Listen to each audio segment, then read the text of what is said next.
May mga tao na hate yung pagtutupi, no? Dati ako ganun. Ayoko nagtutupi ako. Pero, nung naging addict ako sa K-drama, yun yung ginagawa ko. Habang nanonood ako ng K-drama, nagtutupi ako. So, hindi ko namamalayan. Tapos na lahat ng mga tupiin ko. One more try. One more try. Tama ba? One more time ba yun? For me hindi obligasyon ng anak na tumulong sa gawaing bahay. Naniniwala ako sa kusang loob. Unang-una, sa mga magulang dyan, hindi kayo nag-anak para ipasa yung responsibilidad sa anak nyo. Responsibilidad nyong alagaan yung mga anak nyo.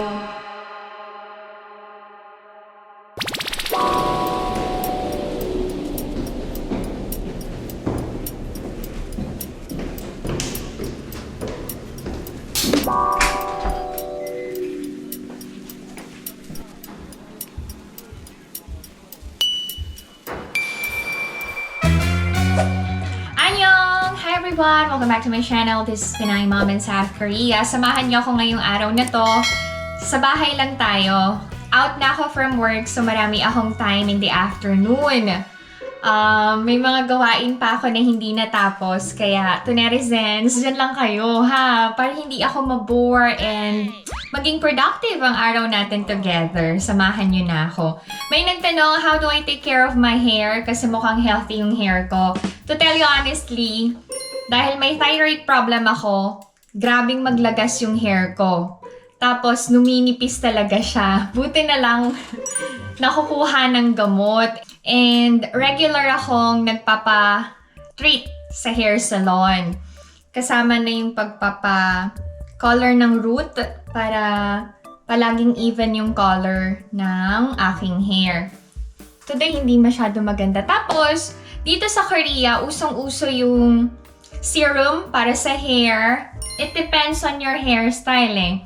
Meron akong curling essence nung medyo kulot-kulot yung hair ko. Tapos, ito yung ginagamit ko ngayon.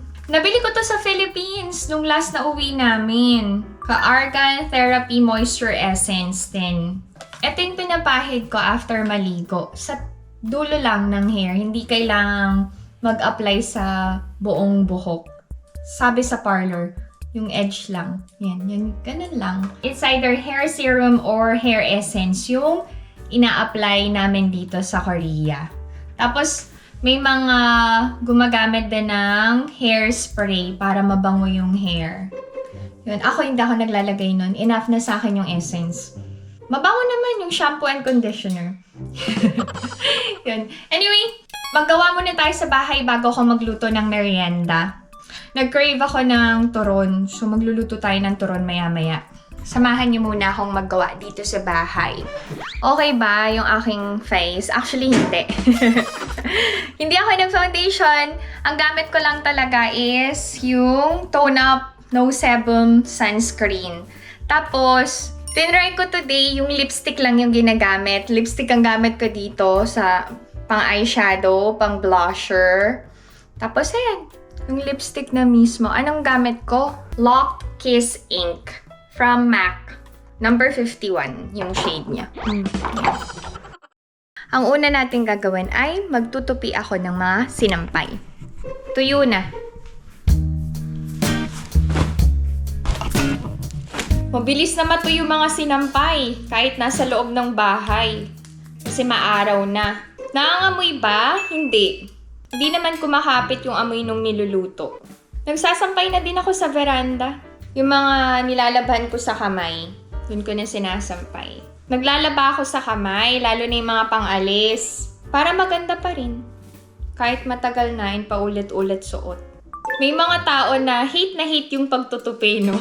Dati ako ganun, ayoko nagtutupi ako. Pero, nung naging addict ako sa K-drama, yun yung ginagawa ko. Habang nanonood ako ng K-drama, nagtutupi ako. So, hindi ko namamalayan. Tapos na lahat ng mga tupiin ko. Try niyo yung tip na yun. Sobrang effective. Mag-e-enjoy kayo na nagtutupi, tapos feel na feel niyo yung emotions ng K-drama na pinapanood niyo.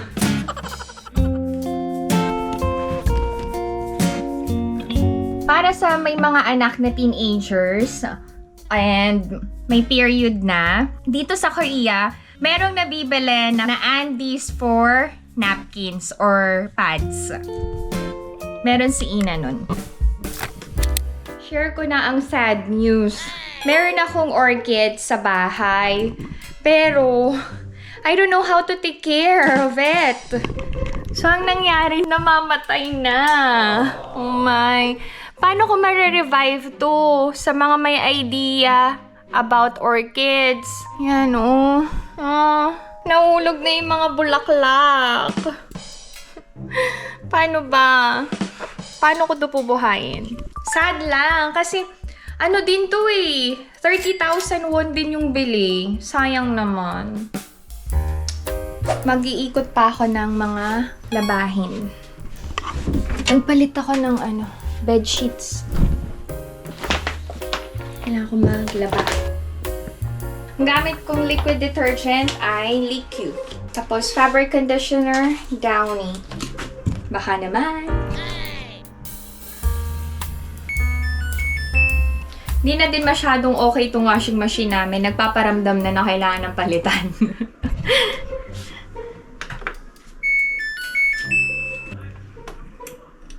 Oh, ayaw niya talaga, oh. Ay. One more try. One more try. Tama ba? One more time ba yun? Ayaw niya talaga. Bakit? Oy, ayaw niya talaga. Oh. Ulit. Isa pa.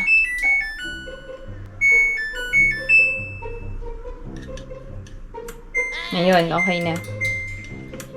Ito kasi dapat yung bed sheets. May cravings ako ng turon, pero si Ina nag-request ng ibang merienda. Magluluto tayo ng tteokbokki. Cheese tteokbokki. Kailangan ko mag-apron kasi naka-white ako. Sa mga nagtatanong kung ano yung sauce na ginagamit ko for tteokbokki, ito yung otsugi tteokbokki sauce. Hindi nyo na kailangan gumawa ng mixture ng sauce. Lalagyan ko ng fish cake, tapos ito yung pinaka cheese rice cake. Okay, simple lang tong cheese tteokbokki. Hugasan lang natin.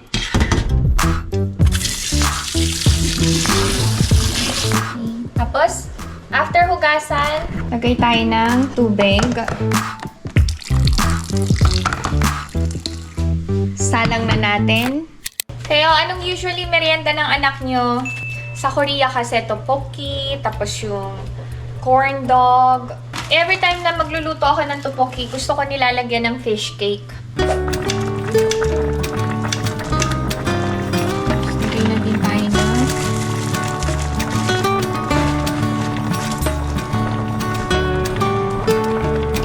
Pwede na tayo maglagay ng tteokbokki sauce.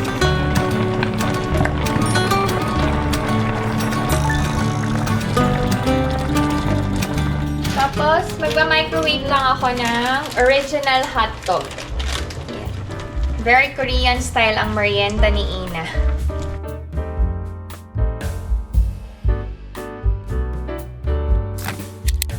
May baon ba ang mga kids na money? Meron kaming pinagawang card para sa mga bata. So, every week, charge namin yon. Magkano? Per week? 10,000 won. Tapos, pag meron silang nakukuhang cash gift or allowance from Omoni and Aboji, meron lang percentage doon na pwede nilang gastusin. Tapos, yung iba, diretso na sa savings nila. Sa tingin ko, okay lang din na merong allowance ang mga bata per week para matuto din silang mag-budget and makontrol yung finances nila. Pwedeng lagyan ng cheddar cheese or kung meron kayong mozzarella cheese, pwede rin. Ganito yung itsura niya. Nabibili na to sa Mart. Microwave ko na.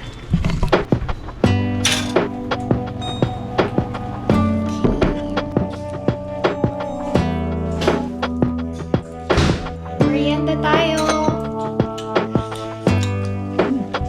Sarap.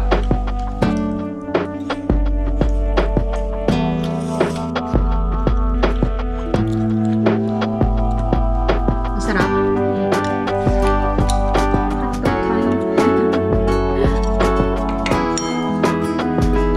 Maganda yung schedule ko sa trabaho kasi naasikaso ko yung mga anak ko. Pagkain nila, yung mga kailangan nila.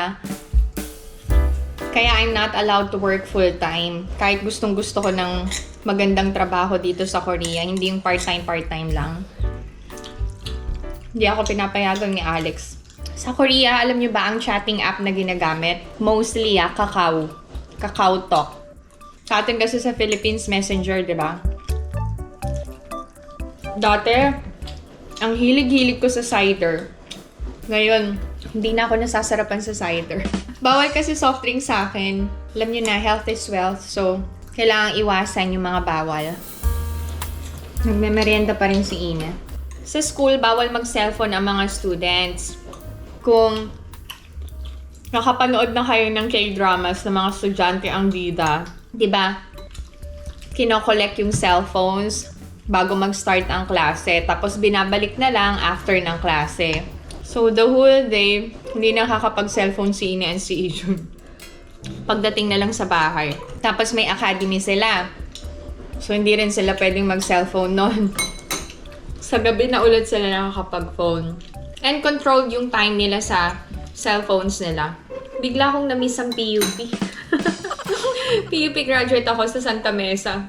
Ba't bigla ako bang na-miss yung sintang paaralan? Sa mga taga-PUP, ano na bang mga changes doon? Ang tagal ko nang hindi nakakabalik doon. Simula nang graduate ako ng college, hindi na ako nakabalik. Update nyo naman ako. Mga scholar ng bayan dyan, mega shout out. Naubos namin ang topoki. Dahil ang aming merienda ni Ina. Kailangan ko nang maghugas ng ginamit namin. O may magko-comment yan, bakit hindi ko utusan yung anak ko maghugas ng pinagkainan namin? Galing siya sa school, pagod siya. Nag-o-offer yan maghugas ng pinggan kapag weekend. Pag weekdays, alagang PMS kaya ang aking mga anak. Hindi tamad si Ina and si Ijun. Ayaw lang nila na pinapakita sa camera kapag gumagawa sila sa bahay. Tsaka, paglaki nila, lalo na pag nag-college sila, magiging independent na tong mga to. Paano kung mag-rent sila ng sarili nilang place? So, sarili nila lahat yun. Sila maglalaban ng damit nila, magluluto. Unless dadali nila dito sa bahay yung maduming damit kasi papalabas sa akin. So, for now, I just wanna enjoy taking care of my kids. Yung puro ako na lang muna.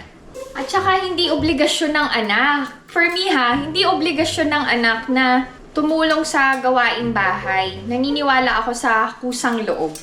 Palagi ko itong sinasabi. Pag may nagko-comment ng mga ganong bagay na bakit hindi ko utusan si Ina and si Ijun, bakit hindi ko turuan. Grabe naman kayo. Siyempre, tinuturuan ko yung mga anak ko ng gawaing bahay. And tumutulong sila. Ayaw lang talaga nilang ipakita. Para, wag mo na ako kuhanan, nagbabacuum lang naman ako. So, there are things na ginagawa ng mga kids off-cam na kami na lang ni Alex ang nakaka-appreciate. Kasi kami yung nakakakita and nakakakilala sa mga bata. Si Ijun, pag inutusan mo na laban yung sapatos niya, tapos ibalik yung sintas, ginagawa niya on his own. Tapos si Ina sasabihin niya, wag mo nang ayusin yung table ko, ako na mag-organize niyan. After ko sa school or sa academy. Ganun. Meron akong estudyante na subscriber and talagang fan na fan ko siya. Sabi niya, there was a time na naglabas siya ng sama ng loob niya kasi after niya sa school, pinag-aalaga siya ng mga kapatid niya. And wala na siyang time for herself. Sabi niya, nakakaingit po si Ina and si Ijun kasi kagaya niya yung naging magulang niya. Tapos, nahihirapan na daw siya sa sitwasyon niya kasi hindi niya daw ma-enjoy yung teenagehood niya eh. Hindi niya ma-enjoy yung makikipagtsikahan sa mga friends niya kasi after school, kailangan niya nang umuwi kagad and mag-asikaso sa mga kapatid niya, sa bahay nila. Kasi panganay siya. Tapos maliliit yung mga kapatid niya. Sabi niya, pagbigay naman daw ako ng advice sa mga kagaya niya na ganun yung sitwasyon. I may not fully understand yung ganung situation kasi hindi kami ganun pinalaki ng nanay at tatay. Hindi namin naging obligasyon yung pagtulong sa gawaing bahay. Inuutusan kami ng nanay pagpagod na talaga siya. Pero yung pipilitin niya kami na gawin tong isang bagay na to, hindi siya ganun. Pero ang natutunan namin is magkusang loob. Unang-una, sa mga magulang dyan, hindi kayo nag-anak para ipasa yung responsibilidad sa anak nyo. Kung may nakakabatang kapatid ha, responsibilidad nyong alagaan yung mga anak nyo. So, hayaan yung i-enjoy ng panganay nyong anak, yung buhay niya, together with his or her friends.